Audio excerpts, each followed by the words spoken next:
Performing arts had a profound impact on my life growing up, particularly during the very formative high school years. And I take very seriously what the importance of the performing arts can mean to young people, to everybody, really. But we're going to be talking to a couple of ladies today who have a mission to really make performing arts available for all. So put on the brakes, grab a cup of coffee, and join the conversation because it's time for Coffee Breaks with Steve.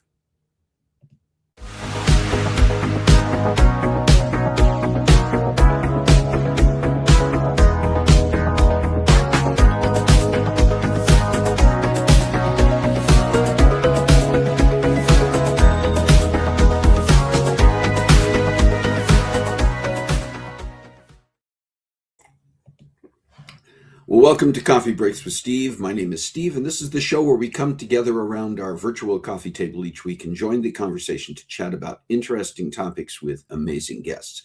If you're with us for the first time today, welcome. And if you've been with us before as part of our brew crew, welcome back. Yeah, it's been quite a week. A lot went on this past week, and I'm going to talk about that here in just a moment. But I'd like to know, how's everybody doing? How has your week gone?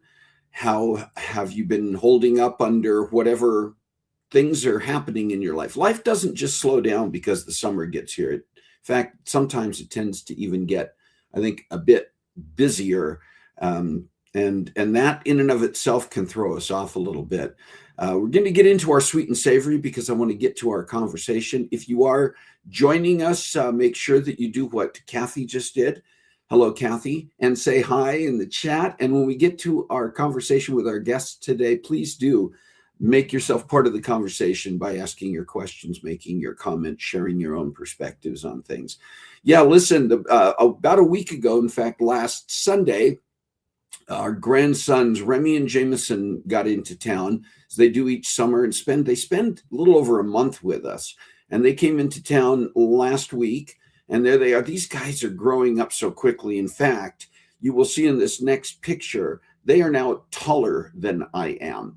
That look on my face may be a bit of a strained smile because both these guys are now about, I think, 3, maybe closer to 4 inches taller than me.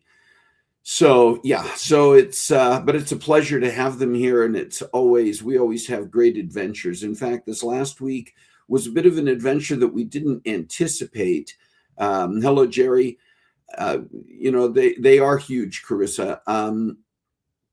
This last Tuesday, so boys arrived Sunday night. So we had Monday as a full day. And then Tuesday, we were about midway through the day, just getting ready to make some lunch.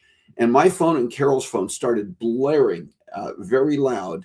And we were thinking, okay, what, an Amber Alert? What do we have going on here? And we looked at our phones, and there was a critical alert with indicating there was a wildfire near our neighborhood. And we didn't have any lead up to this, just a level 3 evacuate immediately notification. And so we did. We got ready to head out. And the first picture that you're seeing there is the screenshot of that alert, saying that we were at a level 3 right then and go. And the second picture, when we stepped outside to see what they were talking about, that's a picture taken from our driveway. So we got ready pretty quickly without any panic, and we headed down the hill along with more than 1,000, closer to 2,000. Well, actually, about 1,500 households evacuated. And over the next 2 days, we were in a hotel and just kind of keeping track of things. This is not my own pictures. This is from the county, Spokane County Fire Department, showing them fighting the fire, showing the equipment in some of the nearby neighborhoods. The fire probably got, as the crow flies, definitely within a mile of our house, maybe even closer. And you can see in the neighborhoods that were most directly affected in that bottom right photo, that's the fire retardant. They had planes, they had helicopters, they had the big firefighting jets from elsewhere. I don't know where all they were bringing some of the equipment in from, but they were dropping retardant. And you can see in that bottom right photo, that pink on the houses is the fire retardant they were dropping to try to prevent the fire from spreading. But a total of 15 houses were actually destroyed in a neighborhood near ours. And there are indications, I haven't heard any updates on this specifically, but that one person did perish in one of the homes, just was not able to get out in time. So our thanks to all of the first responders who were on hand to fight this over the course of several days. We finally, on Thursday, got a notification that our evacuation level had been reduced from a 3, which is evacuate now, to a 2, which is be ready, which allowed us to return home. And then yesterday evening, they completely removed the alert level for the majority of the neighborhoods, except those that are still part of the fire scene. In fact, they now are, as of last night, 60% contained. This fire's not completely out yet or completely declared safe, but 60% contained. And they had, I think at one point I saw over 200 personnel on scene fighting this fire or responding to it. So we were very fortunate, very blessed that we got out quickly, stayed safe, stayed panic-free. We had family members, we have friends who live also in the zone who were able to get out safely. So we're very, very thankful for that as well. Hey, guess what? Moving on to a little less critical things. We know what's happening tomorrow, don't we? It's Father's Day weekend. Tomorrow is Father's Day. So we want to wish a happy Father's Day to all the dads, the granddads, and the fathers of various kinds who are going to be celebrating tomorrow, and for the family members who are going to make the day special for them. And I hope that if you're a father, if you're a dad, how do you celebrate Father's Day? Or if you're a family member, what do you do for the dad people in your life? Let us know that as well. Hi, Carla. Good to see you here. And if you are joining us, do say hi when we get into our conversation. Make sure that you're a part of that conversation. Do you have a special day this week? Let us know in the chat. Special day coming up, an update, a news story, any item of interest that you think we should be sharing on our Sweet and Savory. You can email us at cbwsteve@comcast.net to let us know about that. All right, I want to get into our topic today and let you hear from our guests. And I want to tell you just a little bit about them first. And they've each been on this show individually in the past. This is the first time they've been on the show together to talk about their partnership, talk about their sisterhood, and talk about the special project, the special organization they're working on. Alexis Carra Girbés and Chryssie Whitehead are accomplished Broadway film and television performers, educators, directors, choreographers, and mentors with decades of experience on stage, screen, and behind the scenes. Alexis has appeared in Broadway productions including Wicked, Sweet Charity, Fame, 42nd Street, and The Pirate Queen, while Chryssie's extensive credits include A Chorus Line, Chicago, Company, Cats, and Damn Yankees, and both have numerous television and film roles to their credits. After years of performing as well as teaching and mentoring young artists, Alexis and Chryssie co-founded Broader Than Broadway, a nonprofit dedicated to making high-quality performing arts education accessible to young people from all backgrounds. Through their programs, they use the arts as a vehicle for building confidence, creativity, communication, empathy, connection, and mental wellness. And so now, let me give you the opportunity to hear from Alexis Carra Girbés and Chryssie Whitehead.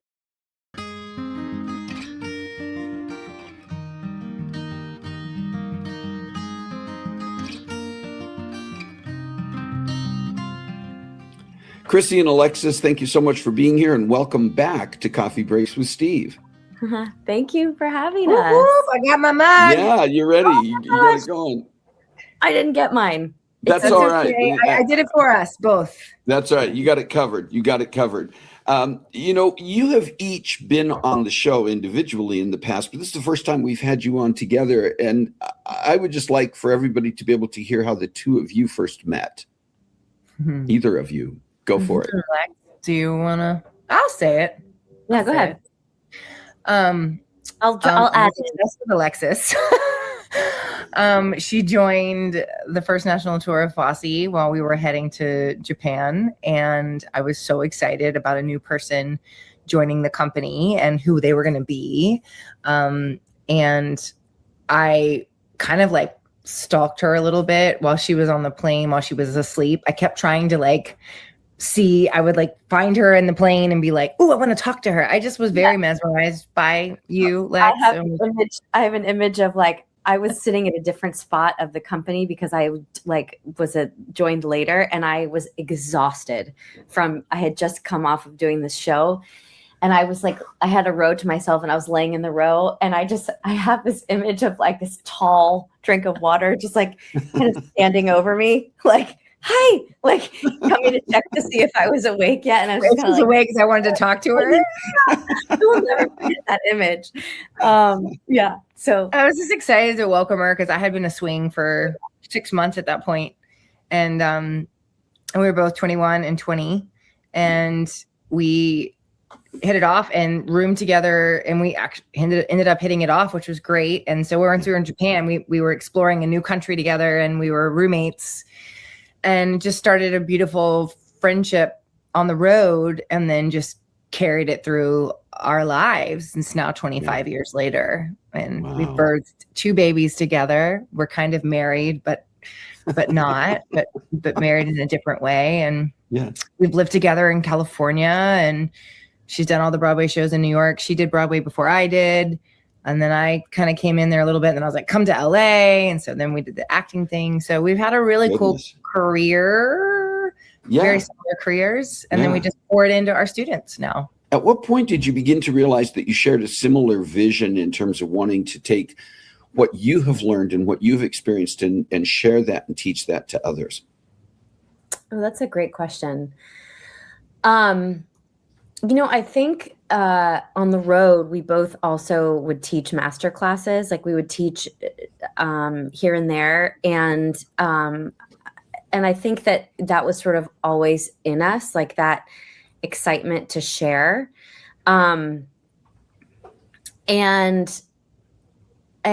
so, but really Chryssie was kind of the one who helped me first get like a teaching job at AMDA. She was working there in LA because she was an AMDA graduate in New York. So I feel like once I think we saw how teaching was like just something that we both gravitated towards always.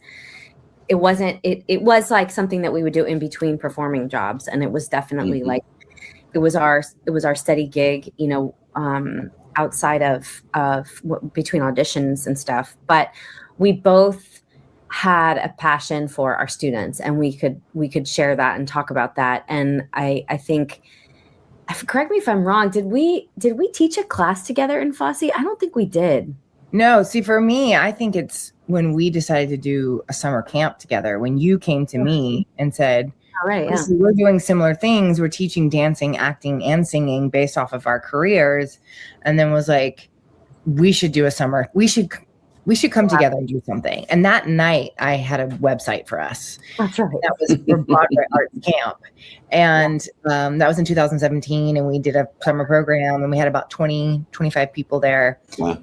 And I think that was what was really cool, is we've had already such a long friendship. But then when we got into working on acting and singing together and like pulling out people's possibilities inside, I think we both saw in each other this extreme amount of respect and passion, that we could also do that too. And we just felt like magic was happening between the two of us. If we do say that, I don't know if that's great to say, but there is some when the two of us are together. And so we're always like, we just get stuff done, but we also we hope and strive for our students, no matter what age, to feel seen, heard, and valued.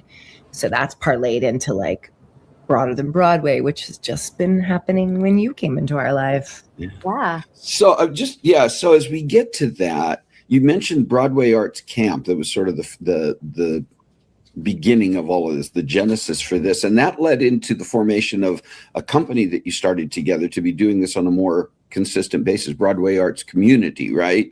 Mm-hmm. Which ultimately was the catalyst to begin thinking about doing something beyond that led to Broader Than Broadway. So is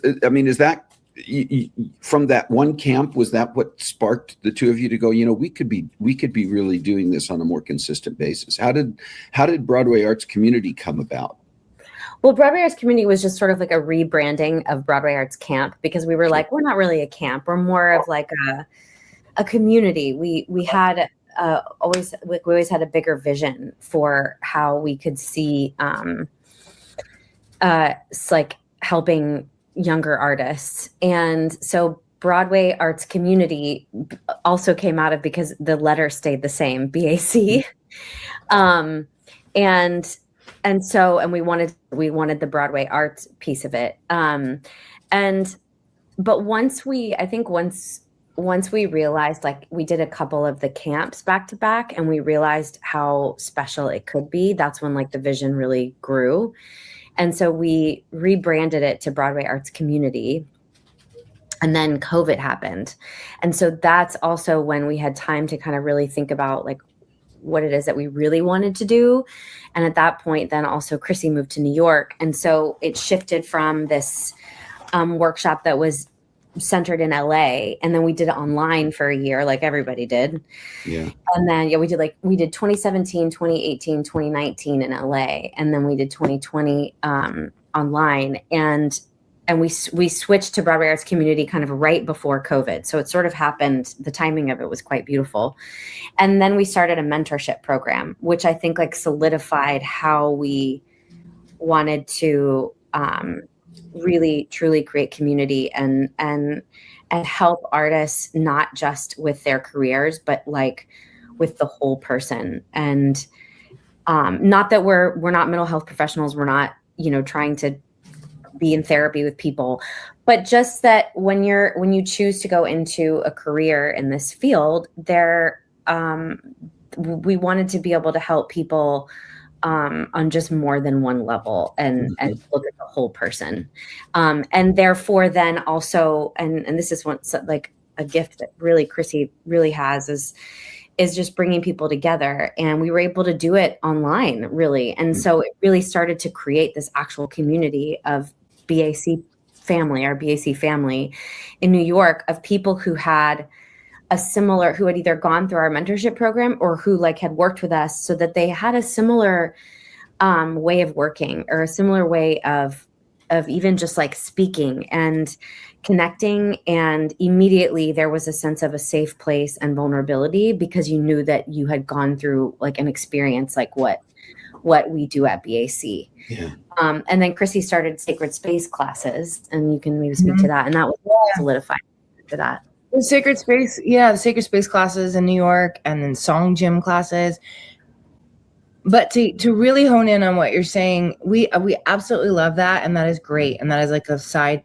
We still coach people who want to do this and do it, are curious about having a career in the arts and having a career kind of like Alexis and I. And there is something to really, what does the performing arts actually give a person? And as a person, which is this whole person. And we had also come up with a slogan that really felt true to who we were as teachers, which is broader than Broadway, because we felt like, yes, we can help you get to Broadway. Maybe we'll do whatever I can, but also, how's your mindset? How's your heart? Yeah. How's your body through all that? And then we were like, wait, this is really fun and cool just to do with people who are not going to go off and like pursue this. It just gives them something to their life, and that's where we're like, well, why don't we just take out? So we still have BAC as like the face. We are the face of BAC. We created that, but Broader Than Broadway has become our second baby, and something that we really are passionate about getting in schools everywhere. Yeah. BAC sort of evolved into Broader Than Broadway then. Yeah. So with that, because you're talking about this holistic approach, first question, I guess, with that is, going into the schools, going into some of these spaces, what was the gap that you were seeing in arts education and access? What has that been like, and what drew you to step into that space? So I think we're still learning that. I'm going to be honest, in terms of Broader Than Broadway, because we're seeing how right now most, like, all of our programming has been in Florida, but it really does also stem from like what we saw in New York. So it's like what Chryssie's saying, like so the gap is there literally are schools in Florida that don't have performing arts programs. So like a chorus program gets cut, or the theater teacher is there's a theater program, but they actually really have to fundraise to even do shows. And the teacher isn't really a trained theater professional. And so it's all like student driven. So we saw that there was this excitement, and there's a lot of music programs, for example, like band and stuff like that. But we saw that there really are very few acting programs, and definitely some that combine acting, singing, and dance. So the gap was in like the access to performing arts, acting, singing, and dance. And then the alchemy, when it's all combined together with storytelling, is what like really excites us. So I think, but with that, it came off of what we were seeing with our artists in LA and New York, who were much more kind of like going for, even if they were in high school, they had already had a lot of training. They already were on this path to either maybe going to school at it, or they were very clearly already passionate about musical theater specifically. But then we saw that there's this, and we know this like scientifically, that when a child studies or is engaged in the performing arts, what it can do to your brain and what it can do to your heart and what it can do to connection. And so we just saw that it got like the vision kept getting bigger.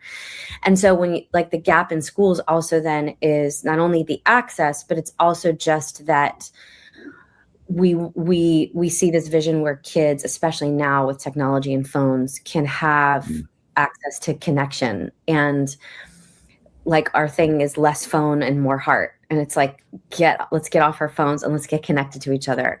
And that the performing arts in storytelling and singing and acting and moving your body, it's not like we're necessarily doing ballet class, but that it frees you up to have this experience of connection, of collaboration, of real listening and empathy and storytelling and joy and fun and all the things that we crave as human beings. So it sort of circled back to the whole artist anyway, even if these kids don't necessarily want to do this for a living. Most of them, I would say 99.9% don't, or maybe don't really even think that's a possibility.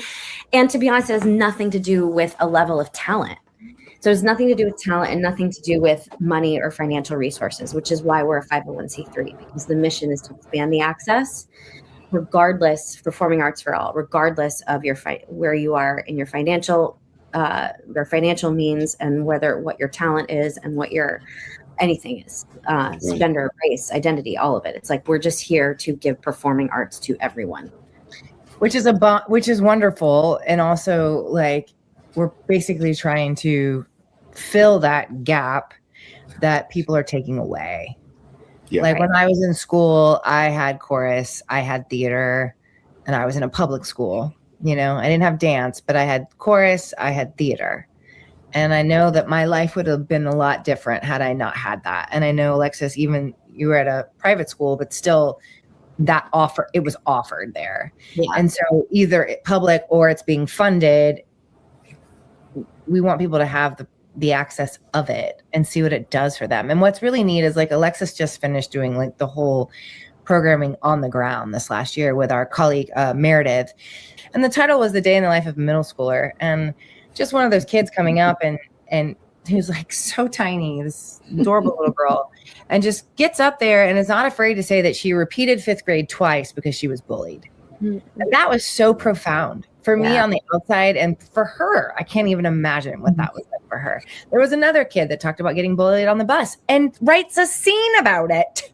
Right. And does it on the stage. You were there, you saw it. It's like that stuff is what's super cool. So I've seen the other organizations that are incredible. I've been a part of them. That's like heavy dance. But what I love about what we're really believing in is that Broader Than Broadway is about owning your voice. It is about relating to other people. It is about telling your story and that your voice matters, and that we all want to feel that way. So how can we instill that?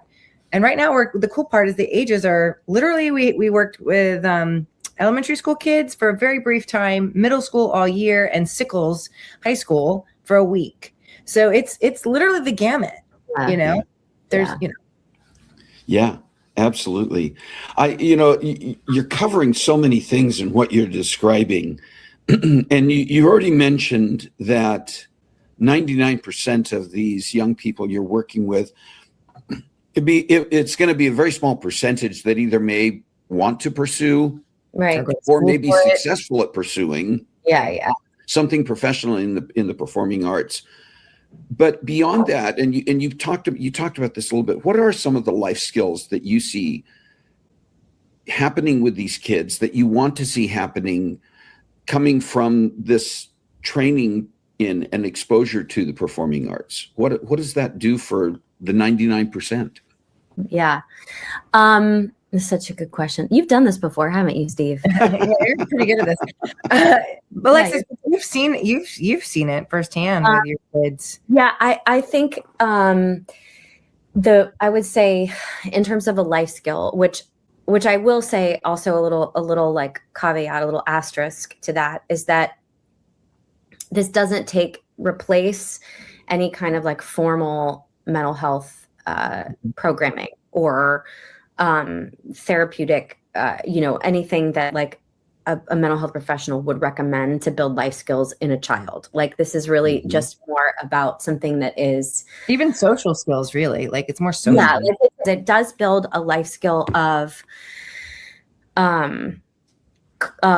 learning how to be confident and to stick with something. So like the life skill of persistence and stick-to-itiveness, because these kids showed up every week at 8 a.m. before school, which doesn't start till 9:30. So they got up early, came early, and 45 of them to weekly to put on this show. So it showed that like life skill of the accountability of how to take that responsibility on. And I think also like with the way we try and like aim to teach and inspire the kids, is that part of that comes from how they feel seen by their teachers and how they feel valued and heard. Because at the end of the day, all anyone wants is to feel seen and heard and recognized and loved and valued, period. Any human.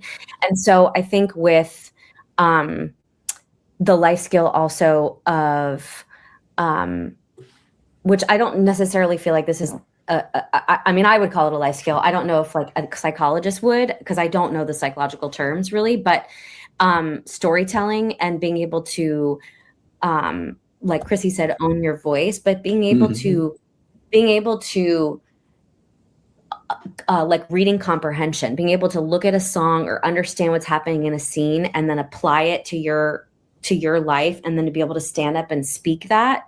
To me, that life skill of learning how to storytell is applied to so many things in other professions. I mean, you can just name it, and it's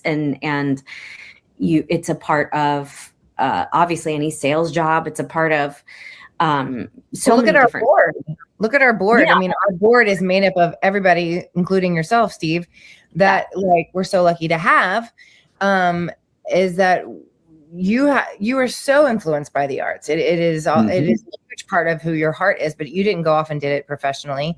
Right. We have a producer, we have a marketing woman, we have a psychologist who loves the arts. And so it's like, I guess we're trying to, in this goal of reaching out and trying to get people on board, so to speak, and want to give us money, because obviously the government is not.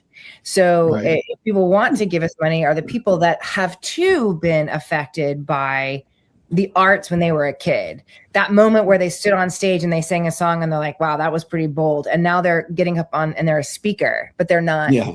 You know what I mean? So that's what we're trying to tap into, is people who are out there. There's so many of everyone in the world. There's so many more of us that the arts have touched in some way, shape, or form. That's right. Way more so than the people who went off to do it. What is your response when you encounter people, whether it's people in the community, parents, potential donors and supporters, who say performing arts are something that's extra or a luxury rather than an essential part of community?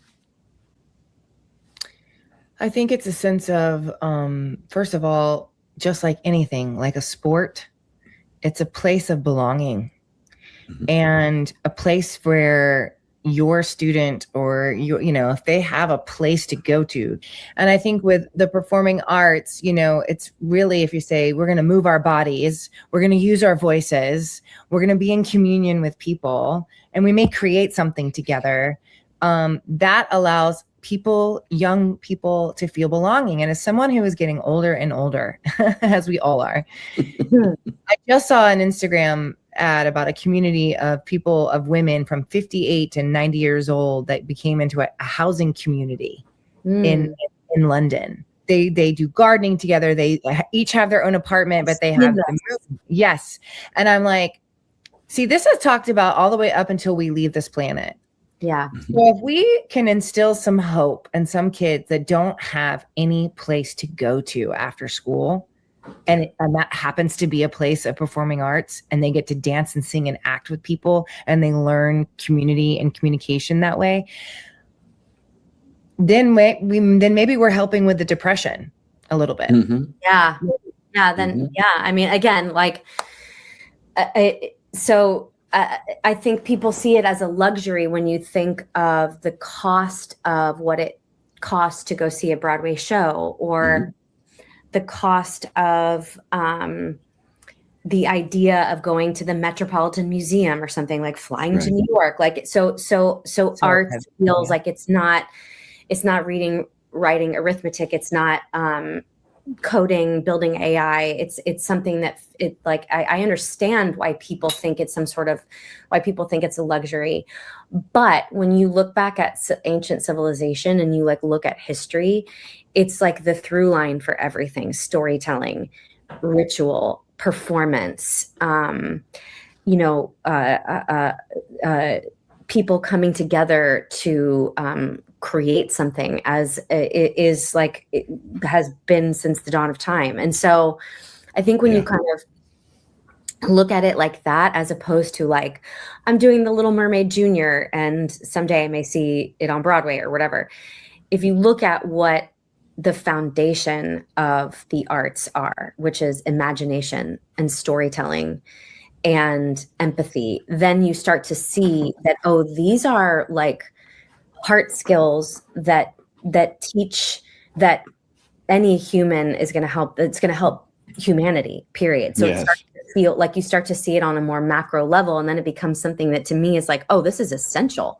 Forget about it has to be essential in the same way that that kids sports are, and that people go into sports and have sports. Sure. Like, exactly. Yeah, it occurs to me, we so often you hear phrases like art imitating life or life imitating art, and in my mind, it's not a matter of one imitating the other. The two, life and art, are completely intersected. Right. They are part of each other. They are. I say that all the time. I'm like, oh, this is what people write stories about. Like when I experience something or I see something, you're like, this is why people write stories. I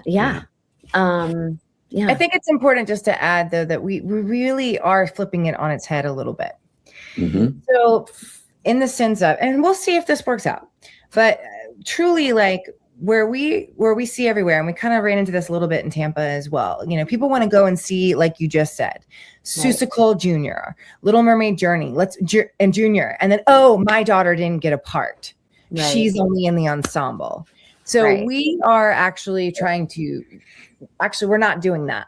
We're not even talking about that like that. In fact, we're probably going to give everybody a thing, and we're not doing Little Mermaid the musical. We might do Broader Than Broadway Presents and do a production, but in that production, we're talking about it as a whole, and maybe we divvy up the roles so that everybody gets a chance to speak and sing and be together. So there is no hierarchy. There is such a hierarchy in musical theater. Oh my God.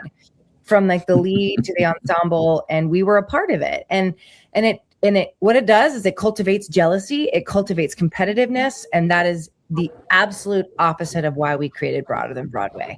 So we are not Broadway people coming in being like, let's put on some fabulous show for the fabulous community and see who's going to be on Broadway next. That's just not where we're at. Well, it's actually the antithesis of belonging and creativity.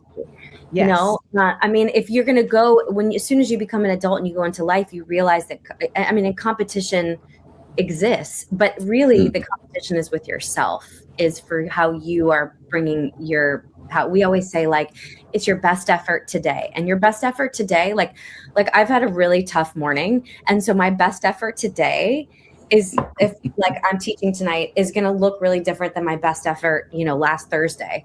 But the cool part is that we just do. So Alexis and I do it so naturally. So our teacher's training is just that's the next also phase, is like to make sure that what we believe and how we do it so naturally. We're already going to start the cast in a circle, and like, you know what I mean? We already have these practices that we do in the dance class that are so natural that a lot of teachers don't have. So we want to, like, could you imagine having like this kind of approach to theater across the country? Like, and us going in and actually having like teacher trainings online, and like, this is how you start your cast. This is how you break it up. This is how, if you want to really like make every single one of your students not be competitive with each other, this is another way of doing it, and see how that goes for you. Alexis was called in to coach at a school for just an hour or two because the competition was so bad. Yeah. In the few minutes we have left, a couple of things here. One is, what do you hope?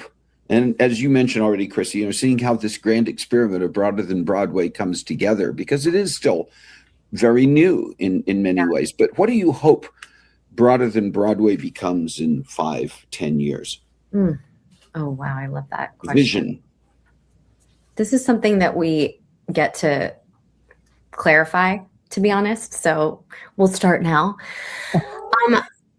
And both of us tend to think really big, and we switch roles. Like, I'll go through a period where I'm thinking really big, and Chrissy's like, I'm going to be realistic. And then she'll go through a period where she's like, and then Oprah will do this or whatever. And then I'm like, what if we start with somebody other than Oprah or whatever? So we switch. We balance each other out in that way. But to answer your question, the vision is to have a fully funded national program in, I would say, like, at least in 3 cities, 10 years, I'd say 3 cities, like Tampa, maybe somewhere in North Carolina, where Chryssie also has a foothold, in Charlotte, or in the mountains somewhere, and in New York or surrounding areas of New York. 3 fully funded programs with, I would say, like anywhere from 10 to 20 schools or something, and the funding to have a staff where we are running an actual company with co-executive directors, marketing, operations, development, and a board that is equally as robust. So that would be the dream. I think. Yeah. I mean, I think it's really important. There's no doubt, like, when you look at Alexis and I's work together, our background, our careers, as well as the way we teach and the way we are, we both tend to believe, and sometimes I get a little bit more like, there's gotta be people out there that would love to pour into us and our vision and what we are doing for these young children and how we are different, and love that about us. And, I have been lucky enough to have one of those people in my life, and actually wish that it could be now going on this, but has given me a ton of money supporting my show and the mental health component of it all, and being a mental health advocate, and an ambassador. But like her, that came into my life 5 years ago and then just said, love everything you're doing. What are you doing? Let's go. I got to believe if there's one person like that woman who is incredible, and I call her my arts angel, if there's one of her, there's got to be more out there. Yeah. Right. Yeah. Well, I think that leads us into the final question that I want to ask the two of you. And that is, if people want to find out more about Broader Than Broadway, learn a little bit more about what you are doing out there in the world from what we've talked about today, and maybe how they can get involved, how they can support it, where can they find Broader Than Broadway? You can find us on the World Wide Web at broaderthanbroadway.org. You can email us. It's our names at broaderthanbroadway.org. So Alexis at broaderthanbroadway.org, Chryssie at broaderthanbroadway.org.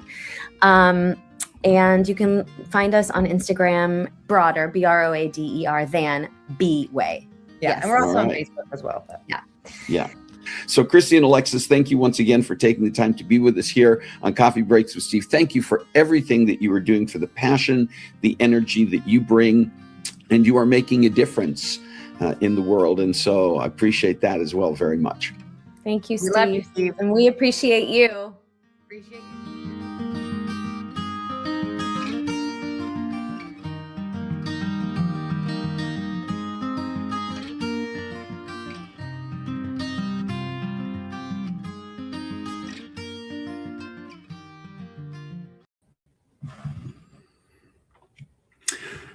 Just these two amazing women inspire me. They truly do.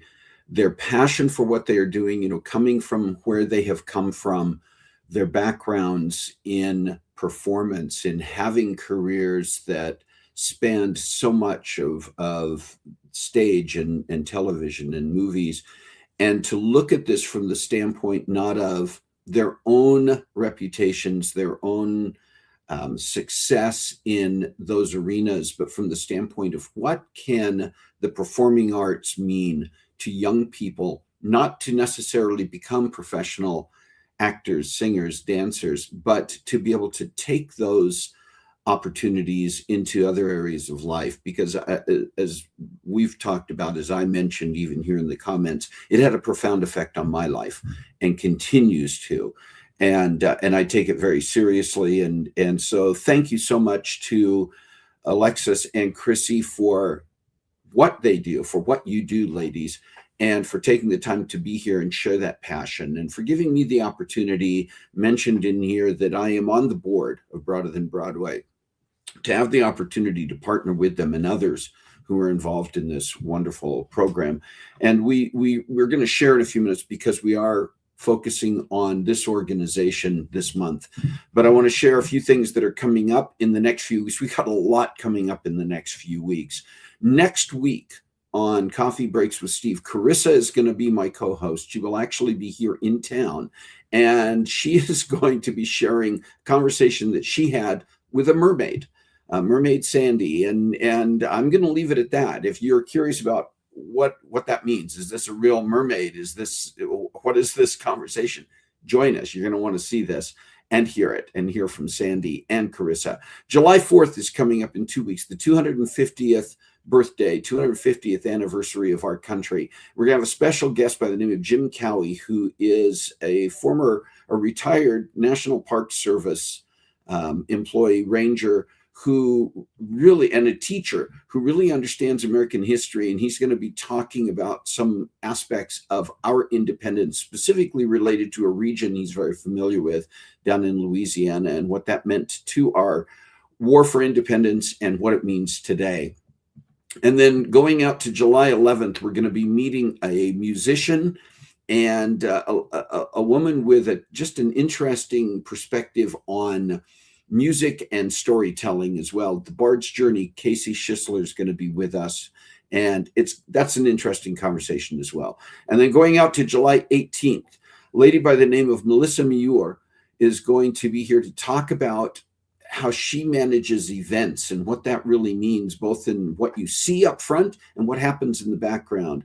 So we're going to meet her and see that. And we've got a very, very special thing coming up as we get into August, and a very special guest who's going to be joining us. Oh, I got to mention this one first.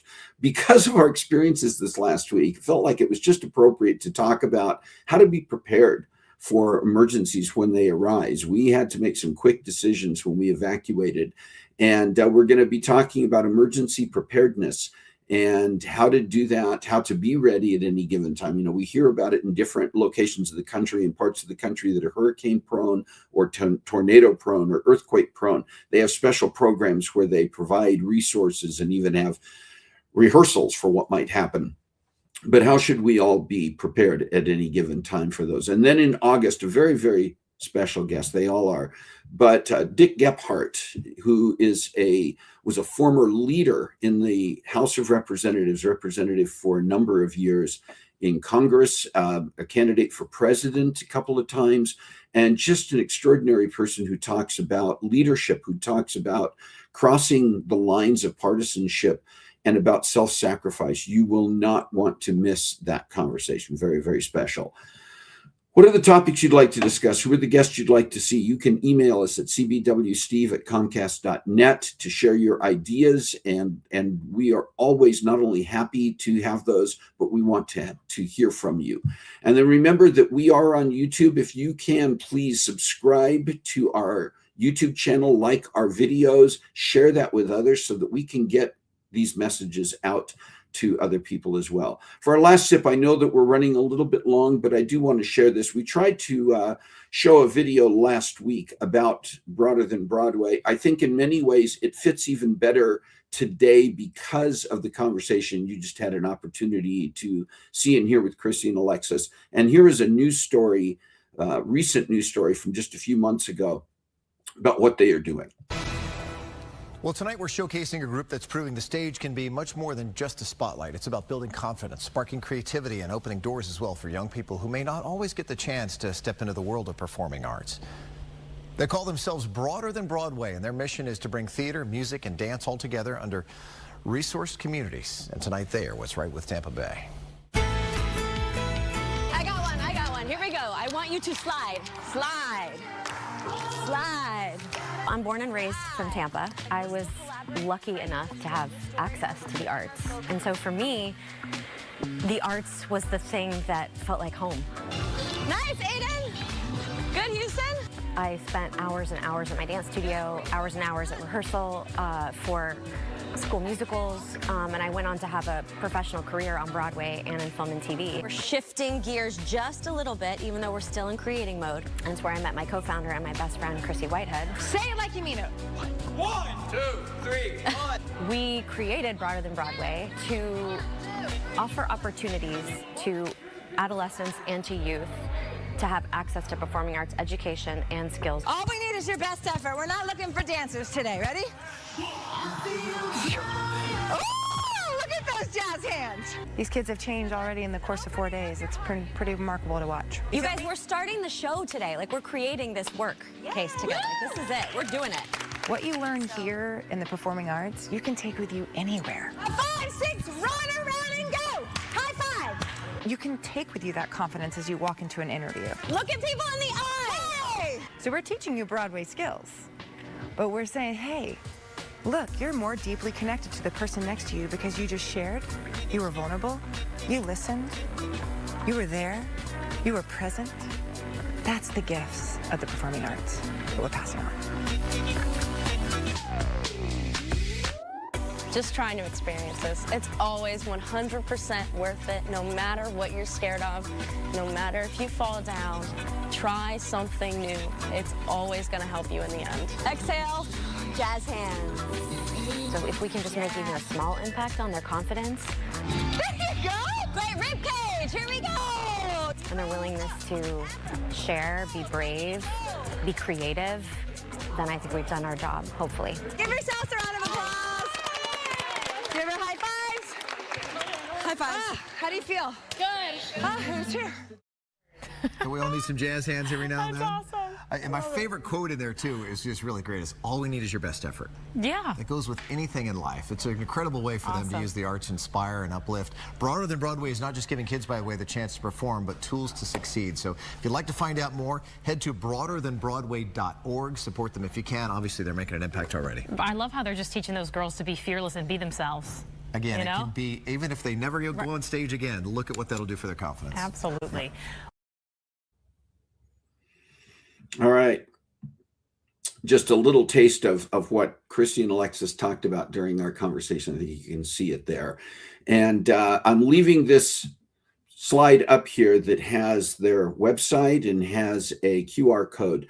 And we are promoting Broader Than Broadway throughout the month of June as our nonprofit of the month. And I cannot say enough to encourage you. I'm never going to arm twist anybody, but to encourage you to, now you've heard from them, now you've seen it in action. The performing arts are not a luxury, and access to that for young people is not a luxury. It's a necessity. It's essential.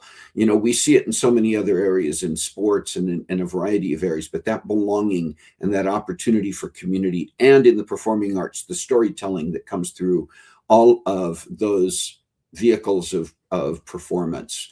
And so I really want to strongly encourage you to go to their site, to check out what they're doing, to make a difference. Maybe you know somebody who can be that angel investor, and you would reach out to them and share it as well. I can't say enough positive about this program and about Chryssie and Alexis and what they're doing. So please consider doing that.